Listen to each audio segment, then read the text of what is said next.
Hi all, this is a video that I created just to kind of guide you through the trading process. It's going to be a real quick video. It's going to teach you the basics of trading, where to get the information, how to look at the information, and how to record your trades. Okay, first thing I need you to do for me, however, is to download the assessment brief for assessment 2 off Wolf, and it'll look a bit like this. Okay, if you were to scroll all the way to the bottom and look at the assessment brief and task, essentially you have to read this, and I would advise that you read this first before beginning any trading. This gives you the details of what you can trade, when to trade, and it also tells you a bit about how to trade. Okay, so have a look at this first. It does give you a lot of detail. Okay, once you've had a look at this, you can then set up a portfolio. You can then start trading and set up a portfolio in Excel to record all your trades. So if you look at what I've done here, essentially all I've done is that I've set up a very simple table in Excel that will hopefully record all my trades adequately. What I have here is currency pairing, i.e. you can decide on what currency pairing you want to trade from the three. Okay, once you've decided, put it down there so it keeps track of what you're trading. You can look at the initial margin. Once again, once you've decided on your currency pairing, you can then put your initial and your maintenance margin down. Face value will also be determined based upon currency pairing. Max number of contracts, once again, will also be determined based on currency pairing. And finally, number of contracts bought. This just keeps track of how many contracts you've bought for any one particular trade that you've done. Okay, the rest of the columns, date, price, position, whether it's an opening position, whether it's a closing position, direction, whether you've gone long or whether you've gone short, profit and loss, trying to keep track of how much profit or loss you've made every day. The margin account, if you think of the margin account as the floating bank account with the exchange, essentially this is how much money you will need to keep with the exchange, to ensure that your account's kept open. And finally, commission. Okay. On a second tab, I've also got the bank statement. So it's a really simple bank statement: date, description, cash in, cash out, and balance. So let's say we start trading today, which is the 26th of November, 2013.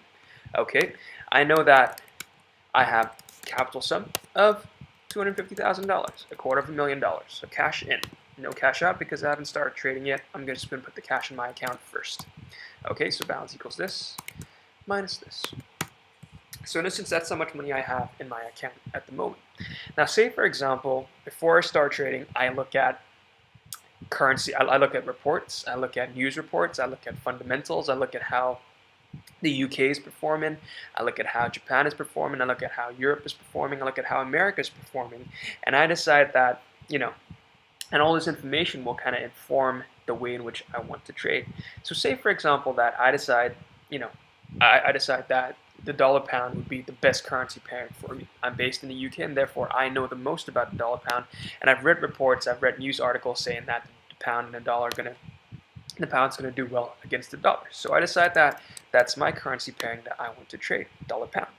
Now if we go back into this assessment one brief, given at the bottom will be basically the maintenance and the initial and maintenance margins for the three currency pairings. In this case, I'm looking at the dollar pound. So it's 1,650 for the pound for the initial, and $1,500 for the maintenance. So let's put this down in our trading portfolio as well. So 1,650 as the initial, and for the maintenance, 1,500. Okay. What about the face value?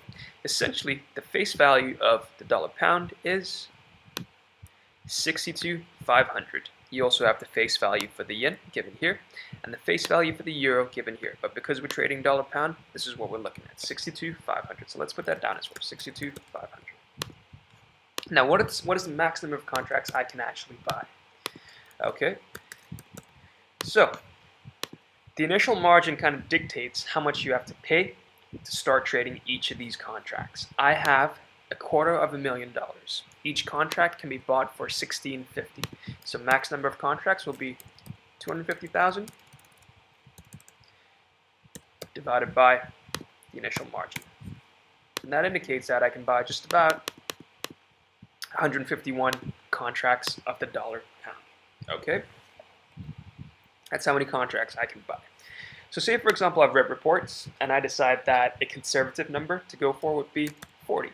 I wouldn't advise that you buy all 150 contracts because you know that the market could move against you and you need some money left in your bank account to essentially pay for any top-ups or any commission or any unforeseen circumstances. So I would recommend that you hold some money back in your bank account. Okay, if you have no money in your bank account to pay for top-up calls, to pay for margin calls, or to pay for commission, technically you've gone bankrupt and technically you've failed the assessment. Okay, if you have gone bankrupt, I'd like you to email me and we'll have a look at your situation to determine if you can actually begin trading, you can restart the trading process. Okay, so I decided that 40 contracts is a good place to start. Okay, so in essence, what I need to do now is have a look at the pricing for the dollar pound. Okay, so if we go into CME Group, this is the website that you're meant to access all your prices from. Okay, if we go into market data, if we go into delayed quotes, and at the top, click on the FX tab. Okay, within this FX tab, you'll have loads of currency pairings listed here. What you're looking for are those given in your assessment brief. So you've got Euro USD, you've got Yen USD, and you've got Pound USD. Note as well that you'll only be looking at Globex prices. So always look for this Globex symbol right there, because that indicates that you're an international trader, and that's what you're looking for. So we're looking at the dollar pound. Okay, so let's click on that. And that brings up a nice little table detailing the price of the dollar pound futures. Now, you are trading December 2013 contracts, so you're only looking at this top row right here. The last price, this is the moving price, so in essence this is how much someone bought the last contract for. The settlement price, this is how much the contract settled for, so in essence it's a daily settlement price, i.e. the daily closing price, i.e. the market's closed every day, so therefore this is the price at which it will settle. The open, the high, the low, the volume. Okay, the information that's important to you will probably be this price right here, because you're beginning to trade, and this prior settle price right here. Okay, which you're meant to track every day. Now, current price is $1.6184 to the pound, so that's what we're going to buy. It's an opening trade, so let's put that down. So today is the 26th of November. Price is 1.64. Oops, 1.6184. Okay. Position, opening trade. Okay. Direction. We decided that, the market's going to go up, so therefore we're going to go long. Okay. We have no profit and loss yet because it's the first time we're starting to trade, so leave that blank. And the margin account. Essentially, we've gone 40 contracts.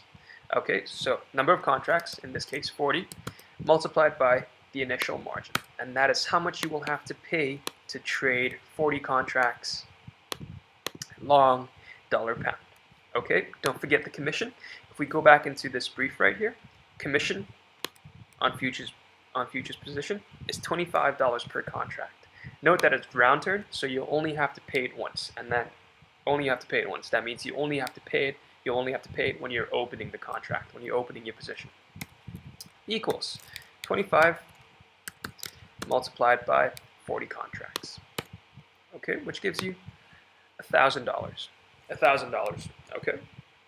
Essentially, once you've done this, you've recorded your trade. Don't forget as well that you need to record this in your bank statement. So on the same day itself, 26th of November, long, 40 contracts, dollar pound. Okay, so no cash in, cash out will be, that's how much you pay for it initially, $66,000. Don't forget the commission, add the commission. So in total, you have $67,000 going out on 26th of November. So it's 67 going out. Therefore, the balance in your bank account will be former balance plus whatever cash in minus whatever cash out. Okay, and that's how much money you have left in your bank account. So real simple. Okay, so therefore you now have an opening trade, and that's the start. Don't forget as well that you'll have to record this trade with myself. Okay, i.e. you'll have to go online. Once again, if we go back into this document right here, and let's click on this. Let's open that. Whoops.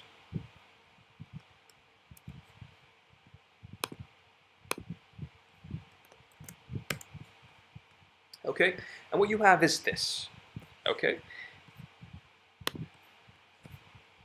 essentially, this is the trade, this is the website at which you're meant to record all your trades with me. So, student number, let's say for example my student number is 1112. Type of trade, it's an opening trade. All you're doing is that you're keying in details from here into this document here online. Direction of trade, we've gone long. Currency pairing, we've gone pound dollar.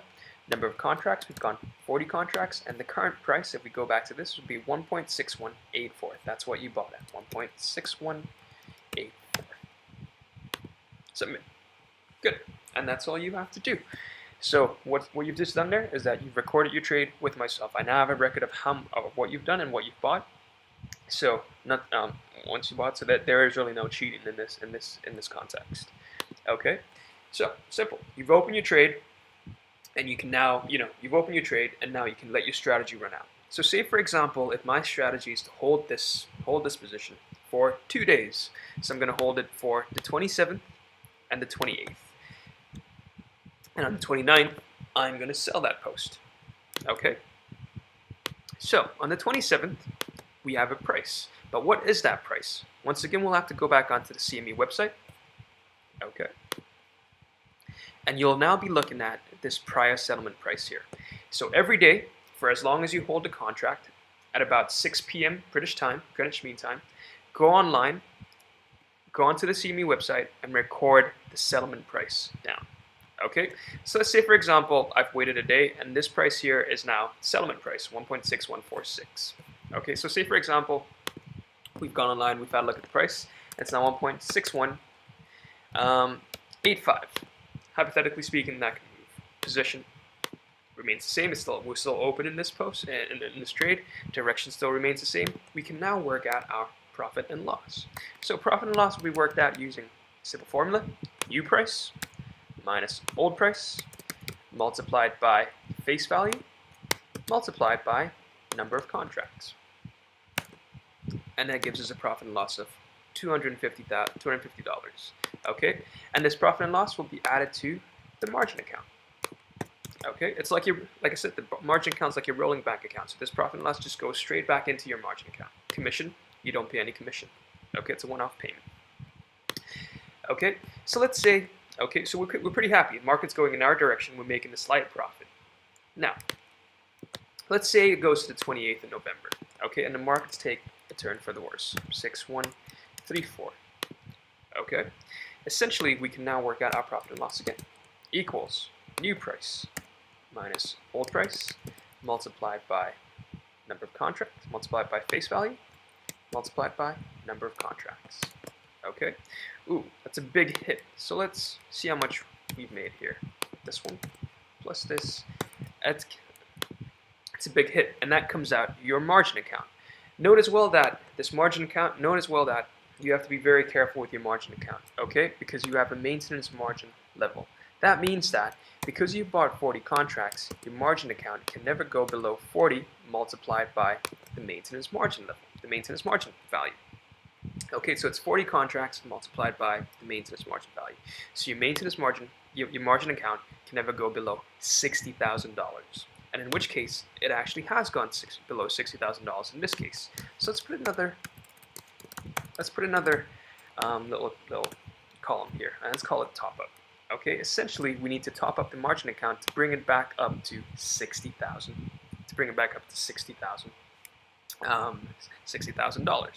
So in which case, how do we find how much we need to top up by? Equals $60,000 minus 5,500.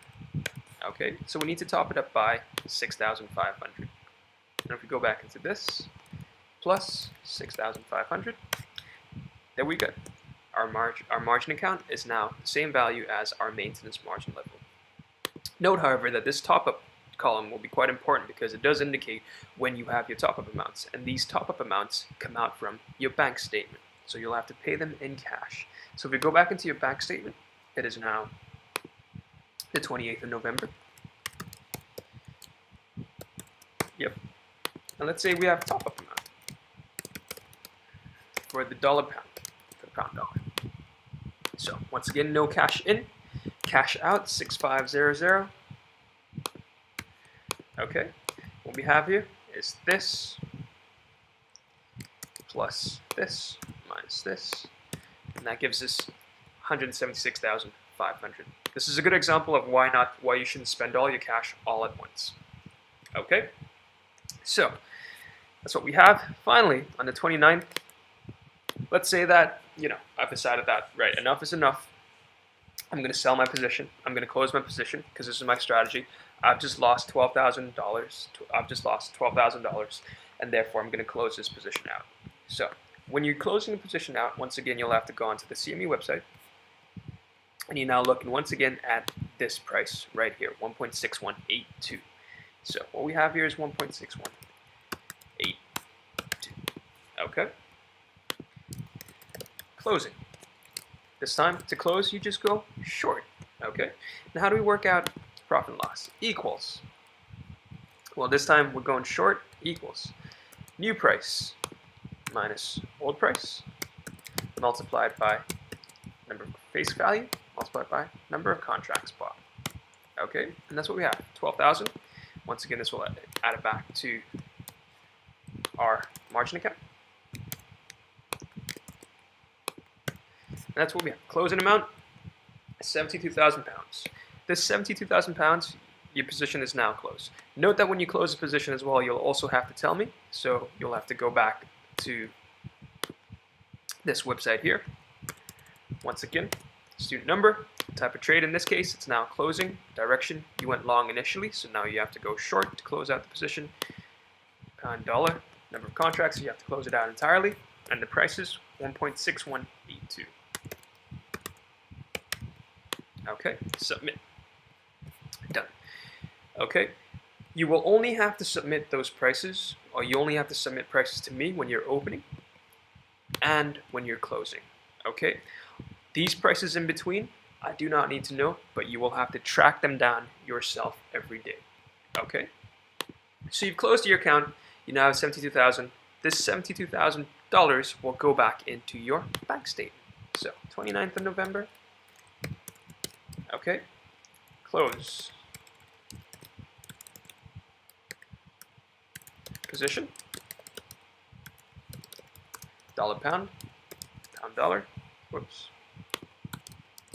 Pound dollar. Cash in will be 72,000. There's no cash out because you have no expenses for this day. And your bank statement now goes up to $248,500. Okay, so that is essentially how you trade. These are essentially the basics at trading, and I hope the videos kind of helped you out slightly with regards to how to trade. I'll also encourage you to go online and have a look at lecture 4. There is an example portfolio in there, and play around with that portfolio slightly. I also encourage you to start trading as soon as possible, preferably by the end of this week. Okay? Thank you. Bye-bye.